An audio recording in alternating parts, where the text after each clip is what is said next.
كانوا بيتنمروا عليه كل يوم، بس محدش كان يعرف ان الماضي بتاعه مخبي سر هيقلب حياته. في ولد مراهق عادي جدا اسمه كالفين كالتي عايش في ضواحي اوكلاهوما مع مامته شيرون. كان بيقضي اغلب وقته في القراءة والمذاكرة، وده خلاه ناجح جدا دراسيا. في المدرسة كان بيحب يقعد لوحده وما كانش عنده صحاب كتير غير جارته لولي اللي كبروا مع بعض، وكمان زميله دونالد اللي كان أسوأ منه في تكوين صداقات. ورغم ان علاقته بمامته قوية جدا، لكنه دايما حاسس ان في حاجة ناقصة. كان محتاج وجود اب في حياته. ابوه ماك كان بطل مصارعة كبير جدا، لكنه مات في حادثة عربية وهو كان لسه طفل صغير، فما لحقش يعرفه كويس. ورغم ان مش فاكر تفاصيل كتير، الا انه عارف حاجة واحدة، ان العيلة عمرها ما تعافت من الخسارة دي. اخوه الكبير مايك اللي كان ماشي على خطى ابوه وبقى بطل مصارعة كذا سنة، اتأثر جدا بموته. مايك وابوه كانوا بيعملوا كل حاجة مع بعض، تدريب، تحضير، حتى الاكل. لكن بعد الحادثة الحزن فضل جواه، بل بالعكس كان بيكبر مع الوقت. بدأ يتخانق مع مامته شيرون اللي رغم انها كانت مكسورة جدا كانت بتحاول تلم البيت بأي شكل. لكن في الاخر مايك ساب البيت ومشي ومحدش شافه تاني. شيرون اتوجعت مرتين، مرة لما جوزها مات ومرة لما ابنها اختفى، بس كان عندها مسؤوليات كتير فسابته يمشي على امل ان الزمن يصلح كل حاجة. مع مرور الوقت كال كبر وبقى شاب هادي ذكي ومسؤول، وبيفضل الكتب عن الناس، وده ساعده ينجح. وهو في اعدادي كسب مسابقة جيولوجيا، لكن بدل ما يصرف الفلوس زي اي حد في سنه قرر يعمل حاجة مختلفة. بدأ مشروع مزرعة سمك، والمشروع نجح جدا وبقى مصدر دخل ليه ولمامته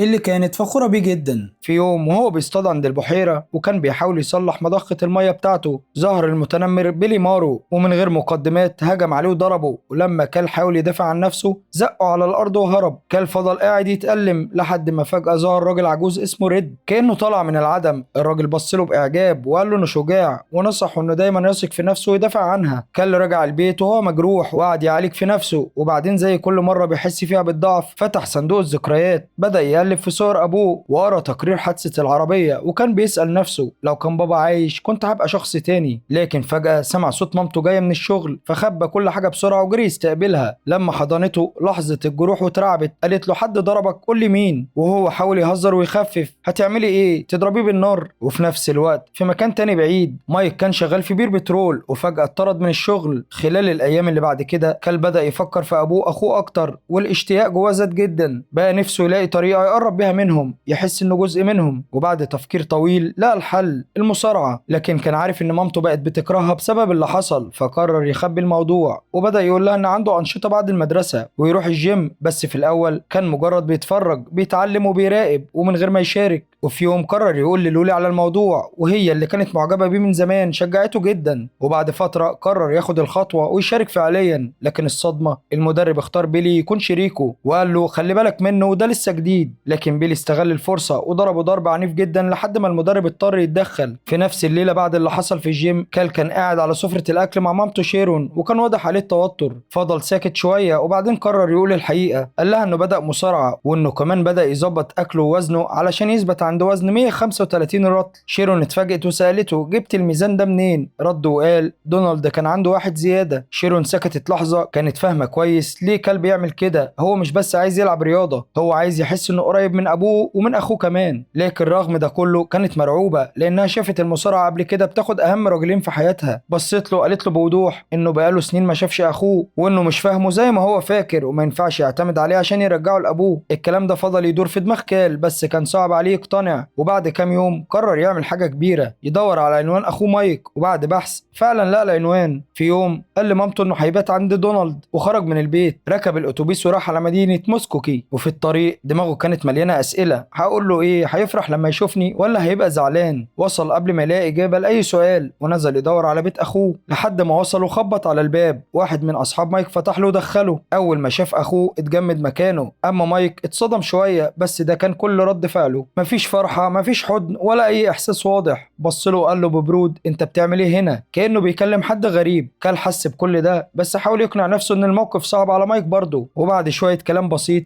جمع شجاعته وقال له انا بدأت مصارعة ومحتاجك تدربني، حاسس اني ممكن اكون كويس بس محتاج تدريب صح. لكن الرد كان صدمة. مايك قال له انه مشغول ومش هيقدر يساعده. الكلام وقع على كال زي الصدمة، بس حاول يمسك نفسه وقال لنفسه يمكن فعلا اخوه مشغول، وحاول حتى يفتح باب انه يقربوا من بعض تاني. لكن مايك كان قافل كل حاجة. كال خرج من البيت وقلبه مكسور، وهو راجع بدأ يفكر يمكن ماما كانت عندها حق. في نفس الوقت مايك كان قاعد لوحده في البيت ومش قادر يتحرك من مكانه، حس انه فشل وانه ما عندوش حاجه يقدمها لاخوه. من ناحيه تانية شيرون كانت خايفه على كال جدا، فراحت المدرسه وكلمت مدرب المصارعه وقالت له انا خسرت ابني بسبب الرياضه دي ومش عايزه اخسر التاني. المدرب حاول يطمنها وقال لها انه الافضل تسيبه يكمل ووعدها انه هيخلي باله منه. اما كال كان مكسور بسبب اللي حصل مع اخوه، فراح على البحيره يمكن يهدى، وهناك قابل ريد مره تانية. كال قال له انا عايز العب مصارعه. ريد استغرب شويه وقال مصارعه، وكال اكد له ان ده قرار نهائي. بعد كام يوم في ماتش في المدرسه، واحد من لاعبين وزن 135 اتصاب، وفجاه كال بقى البديل اتوتر جدا وقال انا البديل نفس الوزن. بسبب الموقف ده كال حاول يكلم مايك، لكن اللي رد كانت صاحبته، فقال لها توصل له رساله قولي له عندي ماتش يوم الجمعه. كال فضل مستني طول الاسبوع يمكن اخوه يرد، لكن الجمعه جت ومفيش اي رد. في يوم الماتش كال دخل على الميزان، واول ما شاف خصمه خاف جدا وبدا يشك في نفسه وفي قراره كله. وفي نفس الوقت رغم خوفها شيرون قررت تروح تدعمه. وهي داخله الجيم عدت على حائط الشرف في المدرسه وشافت اسم مايك، بطولاته وصوره، وقفت تبص عليهم فتره طويله فاكره ابنها. الماتش بدا وللاسف كل مخاوف كال اتحققت، اتضرب ضرب صعب جدا وخسر. بعد الماتش كال بدا يفكر يسيب المصارعه، لكن المشكله هو الوحيد في الفريق في وزن 135، يعني مفيش بديل. والماتشات اللي بعد كده كانت اسوأ، اتضرب واتمرمط واتحرج قدام الكل. في نفس الوقت اللي كان بيتبهدل في الماتشات في مدينه موسكوجي، مايك كان حياته بتقع واحده واحده. بعد ما اتطرد من الشغل قرر يروح بار يقضي شويه وقت، لكن وهو هناك واحد بدا يستفزه والكلام سخن بسرعه، وفجاه الراجل ضربه. مايك حاول يتحكم في نفسه، لكن في الاخر اضطر يدافع عن نفسه وضربه. المشكله الشرطه لما وصلت ما سمعتش القصه كامله وشافت مايك هو اللي ضرب، فاتقبض عليه واتحبس. في نفس الوقت كال كان حاسس انه محتاج راي حد، فراح لصاحبه دونالد وساله عن مستواه في المصارعه. دونالد بص له وقلبه منتهى الصراحه، انت لسه ما لعبتش ماتشات كفايه عشان تبقى اسوأ لاعب في المنطقه. الكلمه كانت قاسيه بس حقيقيه. وهم خارجين من المدرسه قابلوا بيلي بدا يسخر من كال، وبعدين فجاه طلع جريده وقال قدام الكل اخوك اتقبض عليه. كال اتصدم قرا الخبر، مايك كالتي 28 سنه اتقبض عليه بتهمه اعتداء عنيف. الخبر وقع عليه زي الصعقه، حس بضغط رهيب ومش عارف يعمل ايه، فقرر يروح للبحيره يمكن يهدى. وهناك قابل ريد تاني. كال حكى له كل حاجه، ريد سمعه بهدوء وبعدين قال له جمله مهمه جدا، لو انت محتاج اخوك فانا اوعدك انه كمان محتاجك. الكلام ده دخل جوه دماغه. تاني يوم الصبح بدري كال راح للولي واستلف منها السكوتر، وقال لمامته انه رايح المدرسه بدري، بس في الحقيقه كان رايح للمحكمه. في المحكمه محامي مايك كان بيحاول يخفف الحكم وطلب افراج مشروط، والقاضي كان لسه هيحكم. وفجاه كال وقف وقال انه عايز يتكلم، بص للقاضي وقال له بثقه انا اوعدك انك مش هتشوفنا هنا تاني. الموقف ده كان صادم لكن اثر في مايك جدا، اول مره يحس ان في حد لسه واقف جنبه. بعد الجلسه الاخوات رجعوا بيت مايك والجو بينهم كان غريب شويه، لحد ما مايك قال له عايز تاكل ايه. كال قال له مش عارف. مايك رد انا اقصد تاكل ايه. هنا كال بيحاول يقرب، وبعد شويه كلام مايك اخيرا وافق يضرب كال كانه بيحاول يعوض كل اللي فات. وفي نفس الوقت شيرون كانت قلقانه جدا. كال اختفى طول اليوم، فراحت المدرسه تدور عليه وما لقيتهوش. سالت لولي بس ما فيش اجابه. بالليل كان رجع البيت ومامته سالته كان فين، فقال لها انه كان مع اصحابه وكذب، وبعدها دخل اوضته وقفل على نفسه. في اليوم اللي بعده كال رجع الجيم بعد غياب، والمدرب قال له بعصبيه احنا خسرنا ماتش بسببك، ولو غلطت تاني كده انتهينا. لكن رغم كل ده كال بدأ مرحله جديده. مايك بدأ يدربه بجد، تدريب صعب جدا، تمارين قاسيه، انضباط كامل. ومع الوقت الاخوات بدأوا يقربوا من بعض تاني، بقى في كلام وضحك وحياه بترجع تدريجيا. كال كان بينفذ كل كلمه مايك بيقولها وبقى مركز جدا، ولما لاحظ ان مايك مش لاقي شغل قرر يساعده، ومن خلال دراسته في الجيولوجيا قدر يجيب له فرصه شغل. مايك اتفاجئ وقال انا مش متعود حد يساعدني كده. العلاقه بينهم بدأت تبقى قويه جدا. مايك فضل يدربه بكل قوته لحد ما جه وقت ماتش جديد. كال حب يوريه تطوره فعزمه يجي يتفرج عليه، لكن مايك اتردد وقال انه مش جاهز يواجه مامته ولا الناس اللي ممكن تساله هو عمل ايه في حياته. وفي يوم الماتش كال كان مختلف، واقف بثقه بيبص لخصمه من غير خوف. وقبل الماتش قعد لوحده بيسمع مزيكا وبيحضر نفسه. الماتش بدأ ومامته ولولي ودونالد كانوا بيتفرجوا. كال دخل وبكل اللي اتعلمه من مايك كسب الماتش، ومن غير ما حد ياخد باله مايك كان موجود واقف بعيد بيتفرج عليه وهو فخور. وحتى ريد كان موجود قاعد وسط الناس وبيشجعه. لكن مايك خرج قبل ما حد يشوفه، وهو ماشي في المدرسه افتكر ايامه وبطولاته وذكرياته. كال اخيرا بدأ يكسب واخوه رجع في حياته حتى لو من بعيد. لكن السؤال هل الماضي هيسيبهم يكملوا ولا هيرجع يدمر كل حاجه؟ بعد اول فوز حقيقي لكال حياته بدأت تتغير، بقى بيكسب ماتشات ورا بعض وثقته في نفسه زادت. وفي نفس الوقت مايك كان دايما بيجي يتفرج عليه من بعيد من غير ما حد يشوفه. ومع كل فوز مايك بدأ يحلم اكتر صغر بدأ يفكر يخلي كال يبقى بطل بجد. وفي الوقت ده المدرسة كانت داخلة على حفلة كبيرة والكل بدأ يجهز. لولي راحت لكال وقالت له تيجي معايا الحفلة، وكال وافق. في البيت شيرون كانت حاسة ان في حاجة بتتغير، ان في مسافة بدأت تكبر بينها وبين ابنها، فحاولت تقرب منه. وكال طمنها انه كويس، لكن الحقيقة كان مخبي عليها انه بيتدرب مع مايك. في نفس الوقت مايك قرر يطور تدريب كال وجاب واحد مصارع محترف اسمه نات علشان يساعدهم، والتدريب بقى اصعب بكتير. كال كان بيتعب جدا لكن كان ملتزم بكل حاجة، اكل وتمرين وتركيز، وجسمه بدأ يتغير وبقى اقوى بوضوح. يوم الحفلة جه شيرون قررت تساعد لولي لانها عايشة مع ابوها واربع اخوات، فخلتها تيجي البيت وساعدتها في الميك اب والشعر، وقالت لها نصيحة: خليكي واثقة وخليه هو اللي يجري وراكي. في نفس الوقت نات كان بيتكلم مع مايك وبيحاول يفوقه، قال له خليك مركز وابعد عن المشاكل واثبت انك الشخص اللي كنت عليه علشان اخوك. الكلام ده اثر في مايك وخلاه ياخد خطوه جديده. قرر يعلم كال حركه صعبه جدا اسمها ريفرس كاردل. كال اتحمس جدا وقعدوا يتدربوا عليها بالساعات. بالليل كان راح الحفله مع لولي وكانوا مبسوطين لحد ما بيلي ظهر. بدا يضايق لولي بالكلام وهي حاولت تدافع عن نفسها، لكن كال اتدخل وبكل سهوله زق بيلي وقعه على الارض. اللحظه دي كانت مختلفه. زمان كان كال هو اللي بيتضرب، دلوقتي هو اللي بقى اقوى. كال ولولي مشوا من الحفله وقعدوا يتمشوا ويتكلموا. كال طمنها انه دايما هيكون جنبها، ومن هنا بدأت علاقة بينهم. لكن في نفس الليلة في موسكوجي مايك عايز يريح دماغه شوية، راح بار وطلب بيرة، لكن فجأة افتكر اللي حصل قبل كده ووعده للقاضي، فمن غير ما يشرب دفع الحساب ومشى. اول ما خرج مجموعة رجالة استنوه بره، كانوا عايزين ينتقموا منه عشان ضرب صاحبهم قبل كده. مايك حاول يهدي الوضع، مش عايز مشاكل، لكن مفيش فايدة. الرجالة هجموا عليه وهو اضطر يدافع عن نفسه، ضرب كذا واحد لكن في الاخر اتغلب واتضرب لحد ما فقد الوعي. تاني يوم كان راح عشان يتدرب معاه، بس مايك ما كانش موجود. كان ما فكرش كتير وقال يمكن مشغول، فاتمرن لوحده ورجع البيت. لكن اول ما دخل اتصدم، سمع مامته بتتكلم في التليفون مع مايك، وبعدها مباشرة خناقة كبيرة انفجرت في البيت. شيرون كانت غضبانة جدا وكان اضطر يدافع عن اخوه، وقال لها ان مستحيل مايك يكون شرب وانه اتظلم. وبعدين قال الحقيقة ان مايك هو اللي بيدربه وهو السبب في نجاحه. شيرون اتصدمت وكال قال لها ده اخويا ومن حقي اعرفه. وفي نفس الوقت مايك كان في السجن وعمال يشتم على حظه. في البيت كال وشيرون قعدوا كل واحد لوحده بيحاولوا يهدوا، وبعد تفكير طويل كال قرر يفهم الحقيقة من مامته. شيرون بدأت تحكي من سنين قبل حادثة أبوه مايك كان بيتدرب معاه، وفي يوم كان عندهم ماتش مهم، فمايك اقترح يروح يشوف الخصم في مدينة تانية رغم ان أبوه كان واثق فيه، لكنه وافق. ورغم ان شيرون كانت بتترجاهم ما يروحوش، خرجوا بالعربية في الجو التلج. واللي حصل بعد كده العربية اتقلبت، مايك اتحدف بره ونجا، لكن أبوه مات جوه العربية. بعد ما شيرون حكت الحقيقة كال قعد يفكر في كل حاجة حصلت رغم انه ما كانش فاكر تفاصيل الحادثة، الا انه فهم اخيرا ليه العيله اتفككت بالشكل ده. فهم قد ايه ان مامته لسه متألمه، لكن الاهم فهم قد ايه اخوه مايك عايش بعذاب وذنب ما بيخلصش. وقتها قلبه اتكسر عليه. بعد كام يوم كال وفريقه سافروا مدينه تولسا علشان بطوله المنطقه، وفي نفس اليوم كلام كال فضل في دماغ شيرون وبدات تفكر ممكن اكون ظلمت مايك، فقررت تتحرك. بدات تدور على شهود من الخناقه اللي حصلت في البار، ولما كلمتهم اكتشفت الحقيقه. مايك ما كانش شارب وكان بيدافع عن نفسه واتورط ظلم. شيرون راحت لمكتب الادعاء وكلمت المسؤولين وقدرت توصل لاتفاق يخليه يطلع. وبعدها راحت تزوره في السجن، بصت له قالت له من قلبها انا عايزه ابني يرجع بس مش عارفه ازاي. في نفس الوقت في تولسا كال كان بيلعب ودونالد ولولي كانوا بيشجعوه من المدرجات. كال كسب كل الماتشات ووصل للنص النهائي، لكن بدل ما يفرح كان دماغه مع اخوه وموضوعه في السجن، فقرر يسيب كل حاجه ويرجع البيت. وفي موسكوجي بعد ما طلع مايك من السجن شيرون وصلته البيت. اول ما دخلت اتصدمت، البيت كان فاضي وكئيب كانه سجن اختاره لنفسه. وقتها فهمت حاجه مهمه، ان كال كان بيحاول يعمل ايه طول الوقت، كان بيحاول يلم العيله. بصت لمايك وقالت له انت مكانك مش هنا. مايك رد يمكن ده مكاني. هي قالت له بكل حزم لا مش مكانك. والاول مره من سنين حضنته وكان حضن مليان الم ومسامحه. في نفس الليله كال رجع البيت وجرى على مامته يسال عن اخوه، ولما عرف انه خرج ارتاح جدا. والمفاجاه شيرون شجعته يكمل مصارعه. تاني يوم كال رجع البطوله، دخل الجيم والناس بتشجع، لكن هو راح قعد لوحده زي عادته بيحاول يركز. لكن المره دي الهدوء خلاه يفكر بجد، واكتشف حاجه هو عمره ما كان مهتم بالمصارعه نفسها. هو كان بيلعب علشان هدف اكبر، علشان يرجع عيلته. بص حواليه ملاش مامته ولا اخوه، حس انه فشل وقال لنفسه انا بعمل ايه هنا، ومسك حاجته وكان ماشي. لكن فجاه قابل ريد. كال قال له انا خلصت مش عايز العب مصارعه تاني. ريد بص له وقال له اكسب بس ما تستسلمش. الجمله دي رجعته. كال دخل الحمام غسل وشه ورجع، وهو داخل كان بيدور في المدرجات، شاف مامته قاعده مع اصحابه وارتاح شويه، لكن مايك مش موجود. دماغه اتلخبطت وسأل نفسه فينه، ازاي مش موجود في اهم ماتش؟ امال كل اللي حصل ده كان ايه؟ كل الاسئله دي خلته يتشتت. والماتش بدأ، وفي اول جوله اتضرب جامد جدا. كال بدأ يستسلم وقال لنفسه خلاص انا خلصت، لكن فجأة رفع عينه وشاف مايك داخل الجيم لابس الوان فريقه وقاعد في المدرجات وفخور بيه. اللحظه دي غيرت كل حاجه. كال فجأة رجع قوي وهجم على خصمه وكسب الماتش، والجمهور كله فرح. في الاستراحه مايك جري عليه وقال له بفخر انه شاطر، وقال له ركز وادي كل اللي عندك. وقبل النهائي بدقايق قليله سابه يركز مع المزيكا بتاعته. وفي نفس الوقت شيرون ومايك اخيرا اتقابلوا، ولولي راحت لمايك وادت له هديه كبيره وقالت له يديها لكال. مايك ونات خدوا الهديه ودخلوها له. كال فتحها ولقى مضخه صغيره لمزرعته وكمان روب مصارعه باسمه. اتأثر جدا، وبعد شويه اتنادى عليه للنهائي. لبس الروب ودخل الماتش بشكل قوي، لكن قبل ما يبدأ شاف حاجه غريبه. مايك بيكلم ريد. كال استغرب وفجأة فهم الحقيقه. ريد هو مدرب ابوه القديم. المفاجأة كانت صادمة لكال. ريد اللي كان بيظهر له في أهم لحظات حياته طلع هو نفسه مدرب أبوه زمان، كأن الراجل ده كان بيحرسه طول الرحلة وبينفذ وعد قديم. الماتش النهائي بدأ والجمهور كله ساكت مستني كل حركة. مايك قعد جنب المدرب والأول مرة يرجع رسميا لعالم المصارعة، وحتى المذيع في الجيم رحب بيه قدام الكل كواحد من أهم اللي مروا على المدرسة. كال دخل الماتش بكل قوته، كان بيستخدم كل حركة اتعلمها، كل نصيحة وكل مجهود. الناس كلها كانت متوترة، كل حركة محسوبة. لكن بعد دقايق صعبة جدا النتيجة اتحسمت. كال خسر. سكتت اللحظة، لكن الحقيقة دي مش نهاية بخسارة بالنسبة لكال. هو كسب قبل ما الماتش يبدأ أصلا. كسب إنه رجع أخوه، صلح علاقته بمامته وفهم ماضيه. جري على مايك وشكره على كل حاجة، وبعدين راح لمامته ولولي وشكرهم هم كمان، لأن الرحلة دي كانت أهم من أي بطولة. وفي المدرجات مايك طلع وقف جنب عيلته، وفجأة الجمهور كله وقف وبيسقف له تحية ليه على كل اللي عمله في حياته. مايك اتأثر جدا وأخيرا حس إنه رجع. وفي لحظة غير متوقعة بيلي المتنمر راح لكال وقال له مبروك. كال قابلها بروح رياضية كأنه بيمسح صفحة قديمة. وفي وسط كل ده ريد قام بهدوء ومشي من غير ما حد ياخد باله. كان واضح إنه خلص مهمته ونفذ وعده لأبوه اللي قال له خلي بالك من عيلتي. وبعد كل اللي حصل كال كمل طريقه، وفي سنته الأخيرة كسب 48 ماتش وبقى شخص تاني خالص. في النهاية كال خسر الماتش بس كسب نفسه وكسب عيلته. والسؤال بقى هنا ليك انت، شايف ايه هو الفوز الحقيقي؟ البطولة ولا انك تصلح علاقتك بالناس اللي بتحبهم؟ اكتب رأيك في الكومنتات واستناني الفيديو اللي جاي. سلام.